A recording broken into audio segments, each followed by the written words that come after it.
Let's talk about all of this. With me now is Jason Johnson, politics editor for The Root, political science professor at Morgan State and Sirius XM contributor, and Jay Newton-Small, Time magazine contributor. She's also the author of Broad Influence, How Women Are Changing the Way America Works. Thanks to both of you for being with me this morning.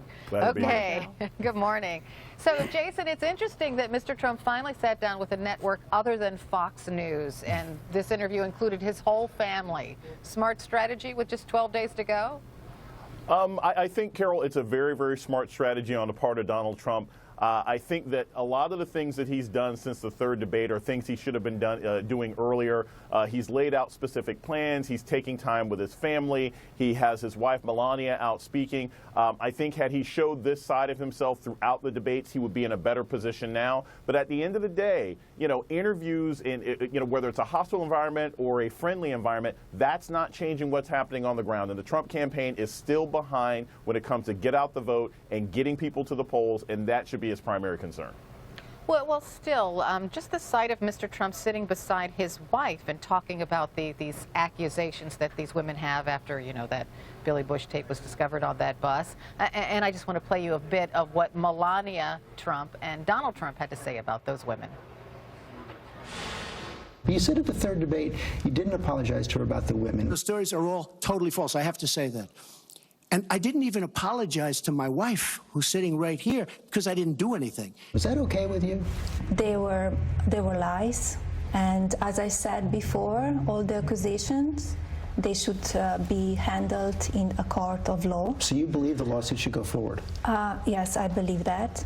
And because to accuse somebody without evidence, it's very hurtful and it's very damaging and unfair. And but honestly, do we still need to talk about that? I think American people want to hear the problems that we have in America.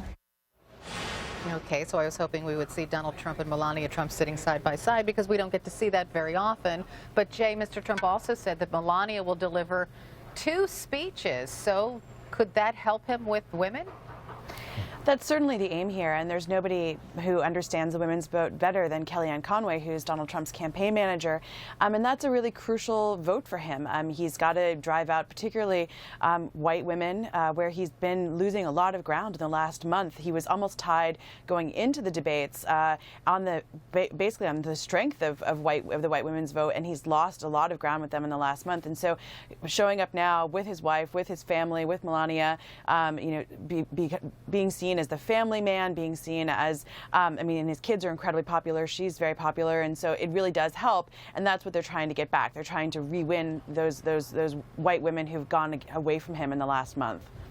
I want to center a little bit on the WikiLeaks, the new information coming out of those hacked emails, right? And you saw Joe Johns reporting that, Jason, that Mr. Clinton made enormous amounts of money from various companies for giving speeches. Will that hurt? Will that resonate with voters who are undecided? Well, Carol, I think one of the most important things that Joe mentioned also is that we haven't been able to authenticate these things. And I think what we always have to remember with WikiLeaks is we know what Julian Assange is doing, and we know that these are hacked emails. They were stolen by the Russians. So we have to always be careful about how much credibility we really give them. So I don't think they're going to make that much of a difference in the campaign, but we always have to look at where this information is coming from before we begin to accuse the Clinton administration or anybody else of malfeasance. You just can't trust something that comes from a stolen Russian hack. Jay, do people realize that?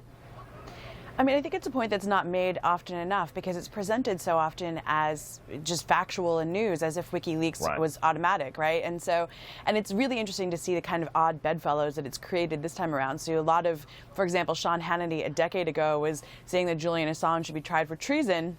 And now he's like, oh, WikiLeaks is great. We should totally trust what they're putting out.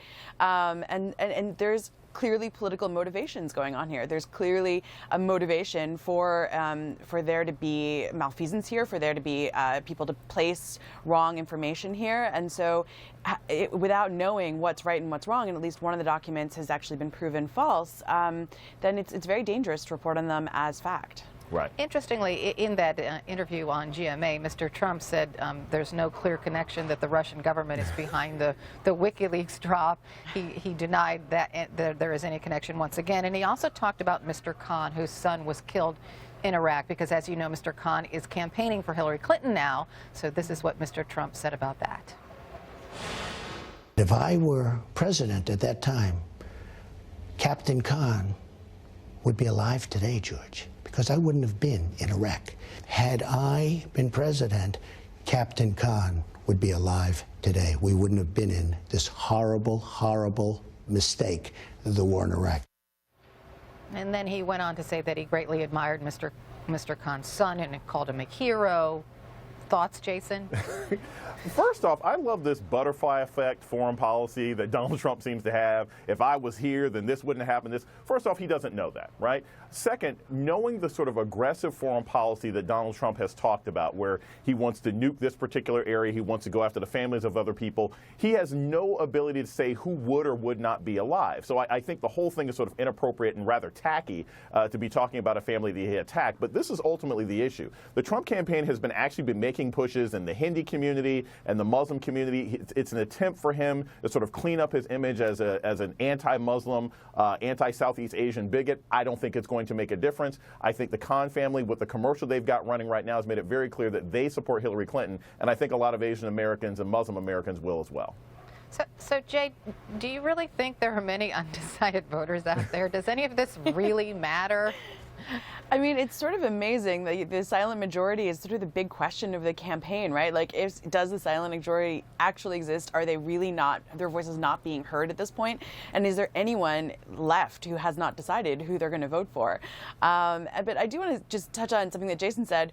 Donald Trump is on the record, and there's tape of him saying that he supported the invasion of Iraq. And so the idea that we wouldn't be in Iraq if he had been president at the time is just not true, because, I mean, it's like he conveniently forgets the fact that he actually at the time supported the invasion, and it's just sort of completely whitewashing history and saying, no, that's not what I said, or no, I didn't somehow support the invasion of Iraq. And so it definitely is kind of a really crazy thing to say at this point, that this wouldn't have happened in this sort of alternate universe. All right, I have to leave it there. Jason Johnson, Jay Newton-Small, thanks to both of you.